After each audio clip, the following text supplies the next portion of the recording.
नमस्कार, नक्षत्र दुनिया चैनल में आप सभी का हार्दिक स्वागत है। मित्रों, आज के वीडियो में हम बुध की युति से बनने वाले कुछ योगों के विषय में चर्चा करेंगे, जैसे कि बुद्धिमान योग, बुधादित्य योग, मैकानिक योग, व्यापार योग, गज केसरी योग, लक्ष्मी नारायण योग और जड़ बुद्धि योग।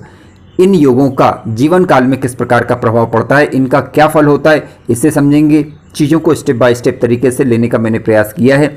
यदि आप चैनल पर नए हैं तो चैनल को सब्सक्राइब अवश्य करें। वीडियो ज्ञानवर्धक लगे तो लाइक जरूर करें। आइए शुरू करते हैं। मित्रों, आइए सबसे पहले हम विचार करेंगे बुध और चंद्र की युति से बनने वाले योग यानी निपुण योग की। इसे बुद्धिमान योग भी कहा जाता है। सबसे पहले हम समझ लेते हैं बुध ग्रह को। देखिए, बुध ग्रह की बात करें तो ये वाणी के कारक हैं, बुद्धि के कारक हैं, विवेक के कारक हैं, व्यापार के कारक हैं, गणनात्मक चीज़ों के कारक हैं। इसके अलावा तार्किक शक्ति के कारक भी बुध ग्रह को ही माना गया है। त्वचाजन्य रोग हो या फिर जीव हो, सांस नली हो, श्रवण शक्ति हो, शिल्पकारी की कला हो जातक के अंदर, या फिर संपादकीय कार्य हो, प्रकाशक से संबंधित, लेखक से संबंधित, मैनेजमेंट से संबंधित, ठीक है, गणितज्ञ हो जातक, कुशल वक्ता हो, इन सारी चीज़ों को बुध ग्रह से ही देखा जाता है। आज जितने भी आर्थिक मामले हैं, एकाग्रता की बात चल रही हो, विवेक की बात चल रही हो, तो बुध ग्रह की स्थिति देखना अनिवार्य हो जाता है। चंद्र ग्रह की बात करें तो चंद्र मन के विचारों के कारक हैं, माता से संबंधित सुखों के कारक हैं, घर के सुखों के कारक भी चंद्र ग्रह को ही माना गया है। जितने भी रसीली वस्तुएं हैं, डेयरी से संबंधित कार्य हों, ठीक है, जब ये दोनों ग्रह एक साथ मिल जाते हैं तो बुद्धिमान योग का निर्माण कर देते हैं। होता क्या है इस युग के कारण? देखिए, जातक दयावान होगा, भावुक किस्म का होगा, परंतु चतुर होगा, स्त्री में मोह रखने वाला हो सकता है, परंतु वाचाल भी हो सकता है, अच्छा कूटनीतिज्ञ होगा, बुद्धिमान होगा, यानी अपनी बुद्धि का लोहा मनवाने वाला ऐसा जातक कहा जाता है।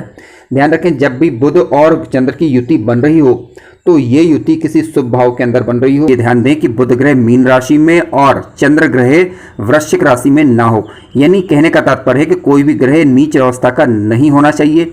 दोनों का डिग्री वाइज अंतर चेक कर लीजिए। यदि डिग्री वाइज अंतर दोनों का कम है तो ये युति अधिक प्रबल कही जाएगी। यदि दोनों के मध्य डिग्री वाइज अंतर अधिक आता है तो ऐसी परिस्थिति में ये युति कमजोर युति मानी जाएगी। बुध ग्रह अथवा चंद्र ग्रह की दशा या अंतरदशा के दौरान आप इसके लाभ ले सकते हैं। विशेष रूप से बुध में चंद्र का अंतर आए या चंद्र में बुध का अंतर आए तब इस युति के लाभ देखने को मिल सकते हैं। यदि गोचर काल के दौरान बुध अथवा चंद्रमा का साथ भी मिल जाए तो काफी अच्छे और सकारात्मक रिजल्ट देखने को मिल सकते हैं। ध्यान दें कि बुध या चंद्र 6, 8, 12 के स्वामी होकर युति में ना आ रहे हों।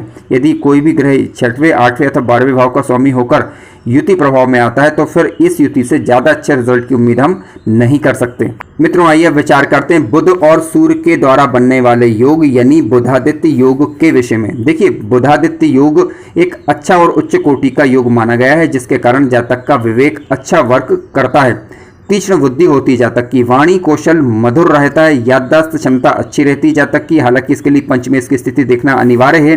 बुद्धि बल से जातक धन का आगमन करने में सक्षम होता है। इसके अलावा तार्किक बुद्धि भी होती है, यानी अपनी बातों का लोहा मनवाने में ऐसा जातक सक्षम होता है।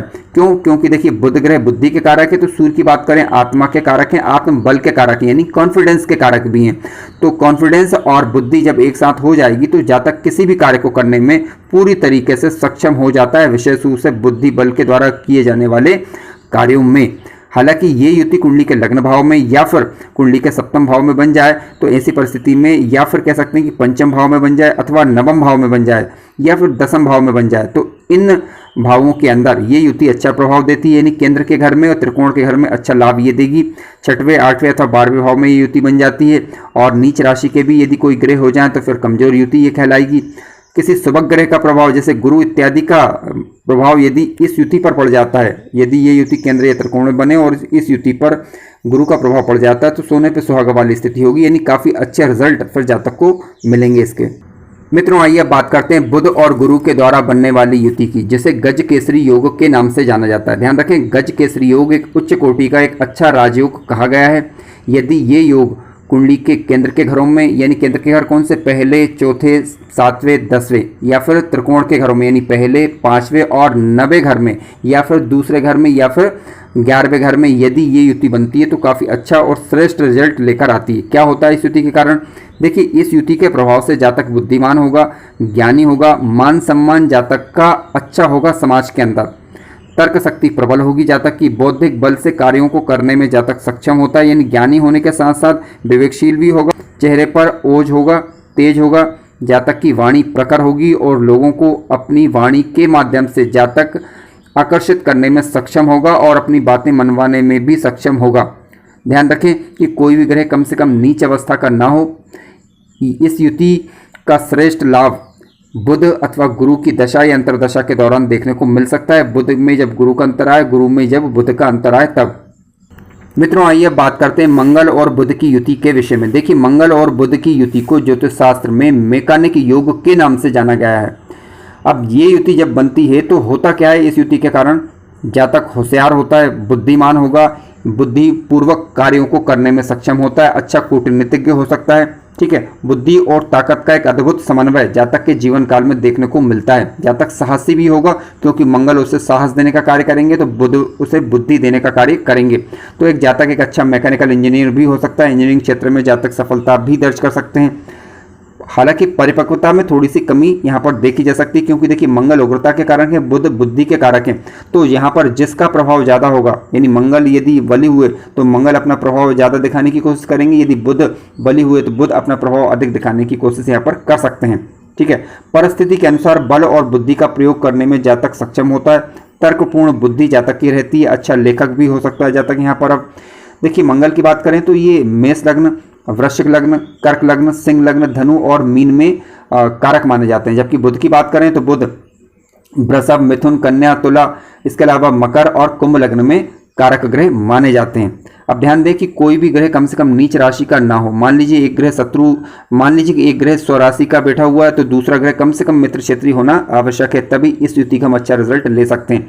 केंद्र में और त्रिकोण में इस युति के अच्छे रिजल्ट देखने को आपको मिलेंगे, जबकि 6वें, 8वें अथवा 12वें भाव में इस युति के आप अच्छे रिजल्ट नहीं ले सकते, या कह सकते हैं कि इस युति के शुभता में थोड़ी सी फिर कमी आती है। ठीक है, यदि किसी शुभ ग्रह का प्रभाव जैसे गुरु ग्रह का प्रभाव इस युति पर पड़ जाता है तो इस युति के फिर अच्छे रिजल्ट सामान्यतः देखे जा सकते हैं।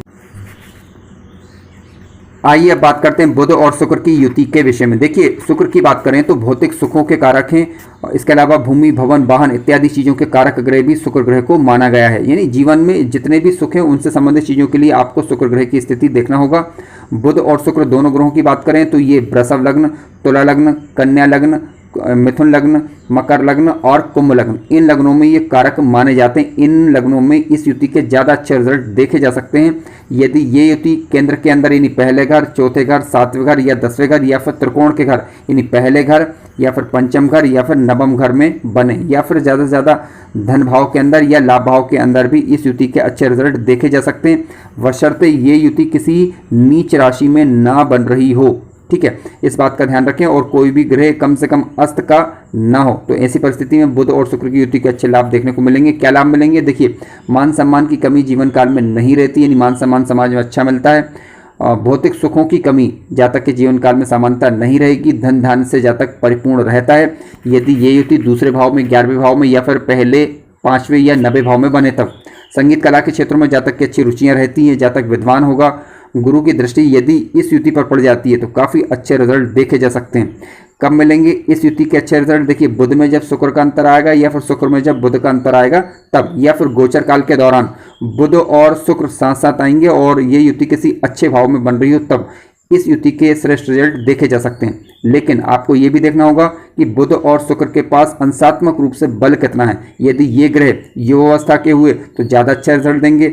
बाल्यावस्था अथवा मृत अवस्था के ग्रहों से आप ज़्यादा अच्छे फलों की उम्मीद नहीं कर सकते। ऐसी परिस्थिति में इनका शुभ प्रभाव लेने के लिए आपको इन ग्रहों के उपाय इनकी दशा या अंतरदशा के दौरान करने होते हैं, तभी इस युति का अच्छा रिजल्ट फिर आप ले पाएंगे। मित्रों, आइए बात करते हैं बुध और शनि की युति के विषय में। देखिए, बुध और शनि की युति को ज्योतिष शास्त्र में व्यापार योग के नाम से जाना गया है। इस युति के प्रभाव से जातक की जो सोच होगी वह गहरी सोच होगी, यानी काफ़ी सोच विचार करने के बाद ही जातक किसी निर्णय पर पहुंचता है और किसी क्षेत्र में कदम आगे बढ़ाता है। जातक अच्छा शिक्षक हो सकता है, यहाँ पर अच्छा लेखक हो सकता है, क्योंकि देखिए शनि को स्नायु तंत्र का कारक भी माना गया है। ठीक है, घूमने फिरने का जातक शौकीन होगा, कलात्मक क्षेत्रों में जातक की रुचियां हो सकती हैं।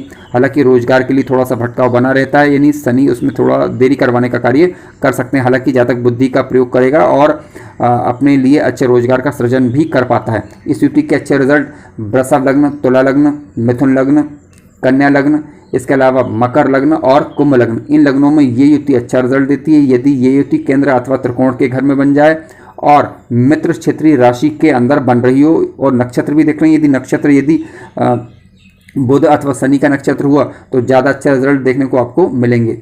कब मिलेंगे? बुध की दशा में शनि की अंतर्दशा चल रही हो, शनि की अंतर्दशा में बुध की अंतर्दशा चल रही हो तब। मित्रों आइए अब बात करते हैं बुध और राहु की युति के विषय में। देखिए बुध और राहु की युति को ज्योतिष शास्त्र में जड़ बुद्धि योग के नाम से जाना गया है। इस युति के प्रभाव से बुद्धि का प्रयोग जातक सही प्रयोग नहीं कर पाता समयानुसार। ठीक है, मानसिक भ्रम की स्थिति उत्पन्न हो सकती है। कभी कभी जातक जो है जरूरत से ज़्यादा चालाक भी हो सकता है। विवेक की कमी से भी जातक जूझ सकता है, यानी बिना सोचे समझे निर्णय कर लेना, किसी भी बात पर बिना विचारे निर्णय कर लेना। ठीक है, इस प्रकार की परिस्थितियाँ उत्पन्न होती है। शिक्षा में विघ्न आना, वाणी में उग्रता आना, ठीक है, नीतिगत फैसले लेने में परेशानियों का अनुभव होना और कमजोर तर्क शक्ति। हालांकि स्वतंत्र विचार का धनी होगा जातक, फिर भी आधी अधूरी शिक्षा या फिर अपनी शिक्षा का सही लाभ समय पर ना ले पाना। तो इस प्रकार की परिस्थितियां कुछ उत्पन्न होती है जब कभी भी बुध में राहु का अंतर या राहु में बुध का अंतर चल रहा हो तब। यदि बुध ग्रह स्वराशि के होकर बैठे हुए हों, जैसे कि मिथुन राशि में या कन्या राशि के अंदर, ठीक है, तब इस युति के ज़्यादा बुरे प्रभाव दिखाई नहीं देते। क्यों? क्योंकि राहु कन्या राशि को अपनी खुद की राशि मानता है। अब यहाँ पर हमें ये भी देखना होगा कि बल किसका ज़्यादा है, राहु का बल ज़्यादा है या फिर बुध का बल ज़्यादा है। यदि बुध का बल अधिक हुआ तो राहु के ज़्यादा बुरे प्रभाव फिर दिखाई नहीं देते, लेकिन राहु का बल यदि अधिक हुआ, बुध ग्रह कमजोर पड़े, तो ऐसी परिस्थिति में फिर आपको बुध ग्रह के उपाय करने पड़ते हैं। मित्रों आइए विचार करते हैं बुध और केतु की युति के विषय में। देखिए बुध और केतु की युति को भी अच्छा नहीं माना गया है। बुध की बात करें तो ये त्वचाजन्य चीज़ों के कारक भी हैं, और केतु की बात करें तो केतु रहस्यात्मक चीज़ों के कारक हैं। बुध और केतु की जब युति होती है तो स्किन से संबंधित बीमारियों को ये दे सकते हैं यदि ये युति कुंडली के छठवें भाव अथवा लग्न भाव में बने। ठीक है, होता क्या है इस युति के कारण? स्किन की बीमारी, दांत खाद, खुजली, ठीक है, इस प्रकार की स्थितियां उत्पन्न होना या फिर बुद्धि का भ्रमित होना। लेकिन केतु जो कि मोक्ष के कारक भी हैं, यदि ये युति कुंडली के नवम भाव के अंदर अथवा 12वें भाव के अंदर बने तो जातक को ये मोक्ष की तरफ ले जाने का कार्य भी कर सकते हैं। यदि इस युति के बुरे प्रभाव आपको देखने को मिले तो आप गणेश जी की उपासना कर सकते हैं। ऐसी परिस्थिति में बुध और केतु की युति के बुरे प्रभाव में कमी आ जाती है। मित्रों वीडियो ज्ञानवर्धक लगा हो तो लाइक जरूर करें और चैनल पर नए हो तो सब्सक्राइब भी करें। धन्यवाद।